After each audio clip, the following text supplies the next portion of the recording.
the industry started to see, hey, wait, we can put brown people in our movies and make money. It was like, what? Then you see, next thing you know, Marvel's like full of like diversity. The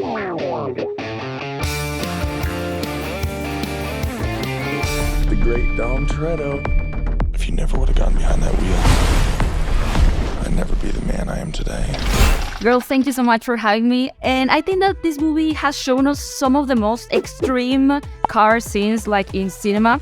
But sometimes I think that reality surpasses fiction. So I wanted to ask you, which has been one of the most extreme situations you have been inside a car? It can be like driving or while you were on a car in your real life. I had an accident a few years ago. I was leaving the studios back in Portugal. I was shooting a soap opera and we shoot like 10, 12 hours a day or something, many episodes. It was raining a few hours before and my car just slid. My wheel was like doing this and I couldn't grab it. And my car started doing this and it was an electricity post that saved me. My car was fully done. I couldn't recover it, but like I didn't have a scratch. So my guardian angel saved me or something. Yeah, it was the most, yeah. You know, it's really mind-blowing that this franchise has like been around over 20 years. Like to think about people who is like 20 years old or 19 years old who never knew a world without Fast and Furious. It's really impressive for me. So I wanted to ask you personally, for you, how has it been to be for 20 years part of this, and how does it feel to be a little bit coming to the closure of the franchise?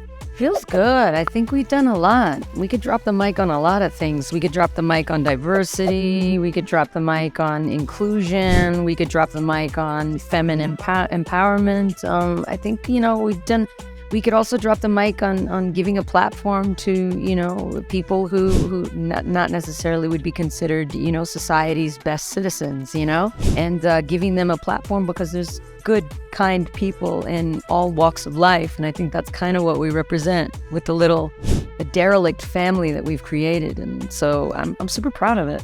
And I think what makes us good, we're never complacent, and sure, we might be coming towards the end, but I'm not sure how many more we have ahead of us, but we're gonna have to work really freaking hard to earn our fans' trust, our fans' loyalty, and we're gonna have to end on a high note, and that's gonna take a lot of work, and we're willing to put in the work. Nice. And you mentioned diversity. Do you think that the fact that you have this amazing crew of female protagonists has impacted somehow the industry in the process of casting females as action figures? I mean, on the diversity side of it, I'm sure that seeing Fast and Furious at the beginning of the globalization phase make money in the 2001, yeah, and then see Tokyo Drift, do so well internationally without a domestic audience, because in America it didn't do as well. You started to see the industry started to see, hey, wait, we can put brown people in our movies and make money. It was like, what? Then you see, next thing you know, Marvel's like full of like diversity. I think we did a good job. Because, people love the comfort of knowing things. But if you change things on them, they'll always question, is that gonna work? So it's not until you do it that, you know what I mean?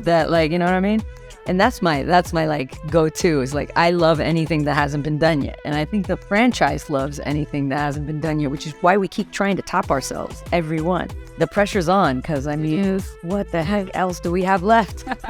Well, it's working. So thank you so much. Congratulations. And I hope you have a great time here with me. Thank you.